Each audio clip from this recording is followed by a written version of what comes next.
Hey Manish, welcome to the MasterCard Cup. Just want to give you an opportunity here to view your swing at regular speed. We'll let that play on through. We'll put you back in your dress position and we'll go ahead and take a look at a few things for you. So while we got you back here in your setup, let's just take a look at your posture. So your spine's nice and straight. It's on too much of a tilt. Your legs come down, they're probably bent a little too much. You do hold your arms out in front of you considerably, and then the golf club works out to the ball. So I would revise your posture so that we stand up a little taller, first of all, in your spine. We still want it on an angle, don't get me wrong. We just don't want it on as much of an angle that you have right now. By standing up a little taller in your spine, we also want to stand up a little taller in your legs, just so that your legs are unlocked, not so that they're bent. When we bend our knees, it causes us to sit back and it causes weight distribution onto our heels. Okay? So get the spine a little taller, stand up a little taller in the legs, draw your hands closer to your thighs. So I don't mind your hands and arms hanging out away from you a little, but you definitely have to get them a little closer to your thighs.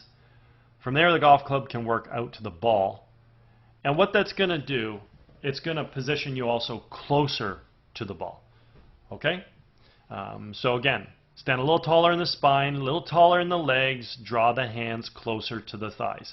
And that'll really change the entire starting position and will allow you to build a golf swing about that axis. Okay? From here, taking a look at your alignment, feet are a little bit closed. Carry that out towards the intended target. Now, theoretically, your club face is supposed to run parallel. Your feet parallel lines on camera would have an appearance to converge. With that philosophy in mind, we can see that we're set up sort of just on the inside part of the tree line here, which is to the right of the fairway. So with the center of the fairway being back over here, we're clearly going to have to see some form of a compensation whereby, you know, you're going to try and get the ball to that red flag, and we'll see this in just a few minutes. So let's do a little split screen comparison between you and Jordan Spieth. I've got some color-coded lines up on the screen just to use as a visual reference as it pertains to swing play. Now, before we take a look at the golf swing, let's just go back to the posture I was talking about.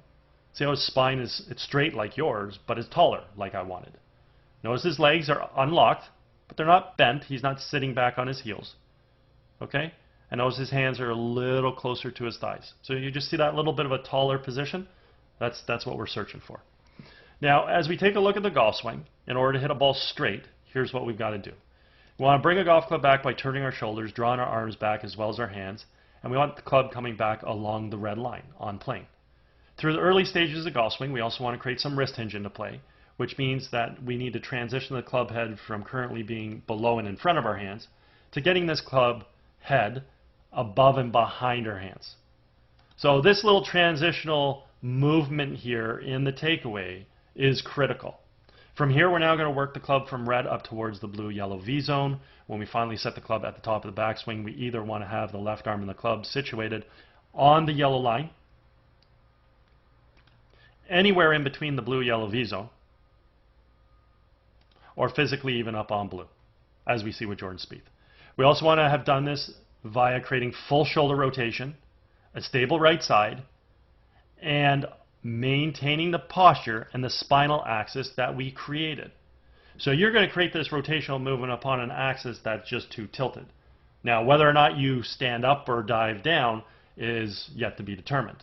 So let's watch you initiate your takeaway. You draw your hands back. You take them a little outside. Okay? So the first thing that we need to do when you draw a club back is, if we're going to work the golf club, the shaft of the club, the hands and the club head on the red line, we have to understand that when the club works back on a plane, that it's working back on an arc. An arc is a circle. A circle will work inside of the ball. Your club is working straight back or outside. We can't even see the ball right now. So if I bring Spieth back down to the ball, same spot as you, look how his club head's inside the ball. Well, his club's inside the ball because the club's working back on plane. It's working back on an arc. It's working back on a circle. It's not working straight back and it's not working outside. So don't be afraid when you draw a golf club back don't be afraid to let your hands, arms, and golf club, let them move inside. I'd actually like to see it come underneath the plane a little, like we see with Jordan Spieth, than it to be outside of plane a little, which you are. Okay? From here, as we continue with your golf swing to the top, obviously with this initial move outside, it's very likely you're going to continue to work this back steep. So it's still steep. Hopefully the club head right now, it's going to work obviously above your hands. Hopefully it gets behind. So it's not really working behind either. So remember that really important part of the golf swing where I said the club head had to get above and behind. Well, again, Jordan's club head, when that club gets above and behind through here, that club head's still on the red line. See how steep your club shaft is right now? And that's because you initiated a takeaway that went outside. So again, if you just allow things to work inside immediately, everything would be a lot closer to where Jordan Spieth is right now, and your club would be a lot closer to the red line. From here, as we continue to work it to the top again, right here you start to shallow it out. So this was good. Nice correction. So you're starting to shallow out the club head behind your hands more. Your arms are even starting to shallow out. So it's a nice correction. So when we finally get to the top, wow, look how shallow you've gotten now. Okay? So that's pretty incredible. Considering you took the hands, arms, golf club outside, we anticipated you'd probably set the arms steep, meaning I thought your left arm would be well above the blue line, almost maybe covering part of your face.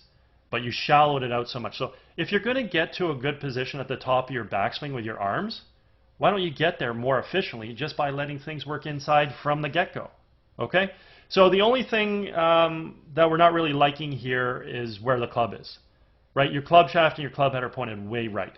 So you're too far across the line. We got to get the club head into that blue-yellow V zone. That means we need to learn how to lay the club off.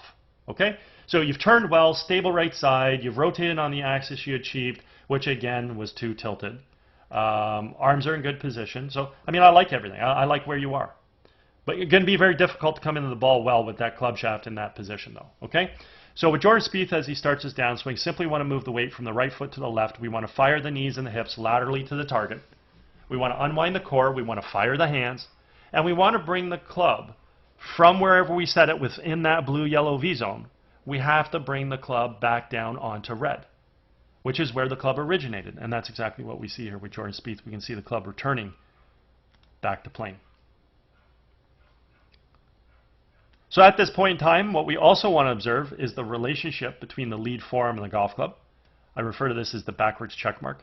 This simply means that the club head right now is remaining above and behind his hands coming into the hitting zone. This is what's going to allow us to create a lot of power in our golf swing. Aside from the fact that he's also going to hit the ball straight because the club has returned to plane, as I've already mentioned, which is a main criteria in producing straight golf shots. Okay, so he's retaining angle. Again, where's the club head? The club head is above and behind our hands. Well, remember I said right from the start, I said a very important transitional move during the backswing is to get the club head currently from below and in front of our hands to getting the club above and behind. Well, there it is. Club head's above and behind. Well, guess what? He's got the exact same check mark. Okay, the only difference is he's retaining more angle when he's coming into the ball because he created more hinge by the time he got to the top of his backswing, and it's an athletic move, so there's more lag with the club. So the left forearm's in a slightly different position at the bottom of that check mark. But regardless, the club head's where? It's above and behind the hands. And he gets to the top, and where does he get back to coming into the ball? This check mark position. Club head's where? Above and behind the hands. This is the most important part of a golf swing if we want to hit the ball far and we want to hit the ball straight. So with you, let's watch your transition into the ball. So, nice footwork. You're diving into the ball, though. You're already tilted too far, and now you're even diving down. So we need to learn how to move to impact, which has more of an explosion up, not down.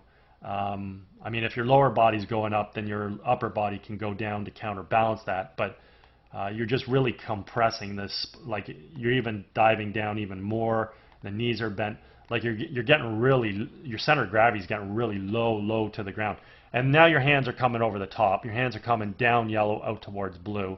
So that's an over the top move. So what we understand about an over the top move is the club head is never going to return back to plane when that happens.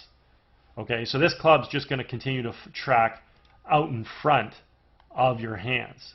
So we'll go to the next frame. Look at it, it's out in front of you. Now it's going to get out in front of the ball. So if we just sort of connect the dots here, we can get a pretty good visual sense just how steep that club was coming into the ball. Okay? So again, with Jordan Spieth, his club returned back to plane here.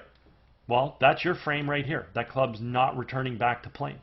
And his club, as it's tracking into the ball, tracks into the ball directly from the red line. And as I said, this is what produces straight golf shots in accordance to our alignment. Lastly, assuming club face squares up via having a good grip. So seeing that our downswing planes are vastly different, we can take a look at the pass of the club now. Jordan Spieth's club is inside the ball, expanding out to make contact. Your club and then moves through on a nice natural subtle arc. Your club was too much directly outside the ball, getting ready to strike it. Watch where it goes. Straight across. Look at where it's going.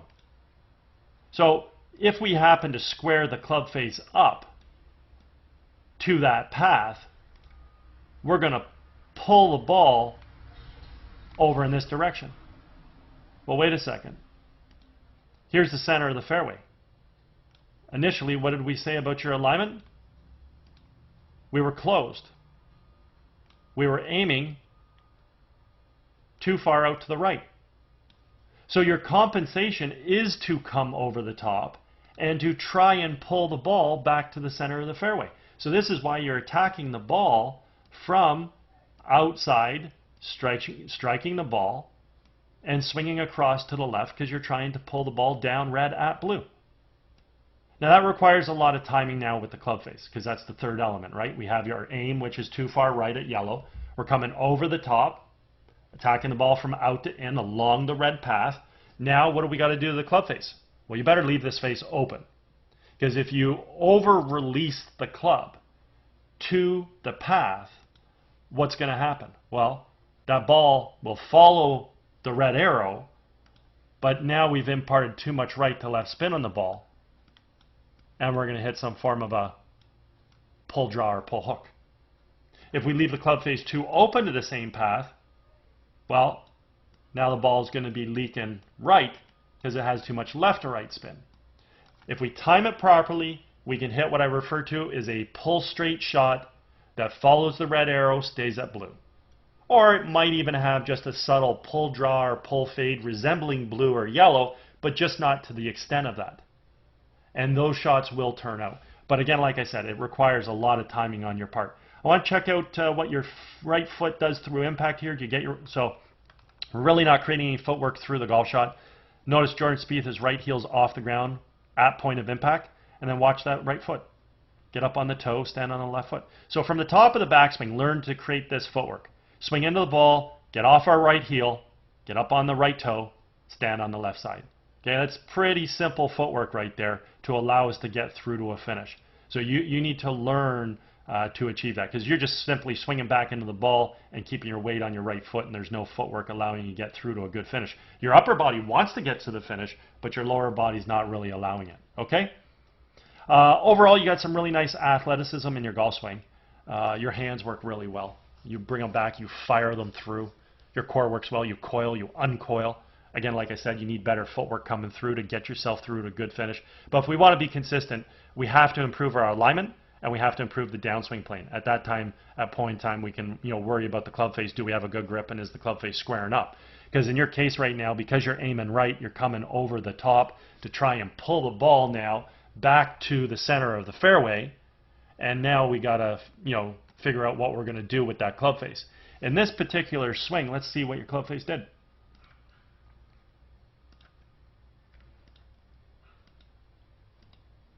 So it looked like your club face almost squared up there. Actually, probably did. You also hit the ball high on the club, so you've sort of popped it up a little. But that club face has squared up. So that ball is definitely heading over here. So it's definitely heading way left of where you're aimed, that's for sure.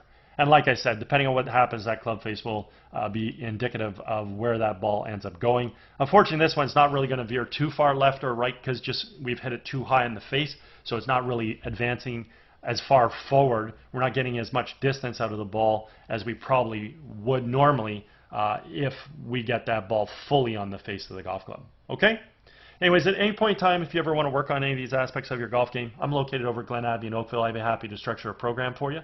Also, if you're involved with any golf tournaments at all, you guys are looking for a unique gift to provide your guests, feel free to reach out. Be happy to discuss my swing analysis program. Anyways, I hope you had a fabulous day, and I hope you enjoyed getting an opportunity to see your swing on video. Take care.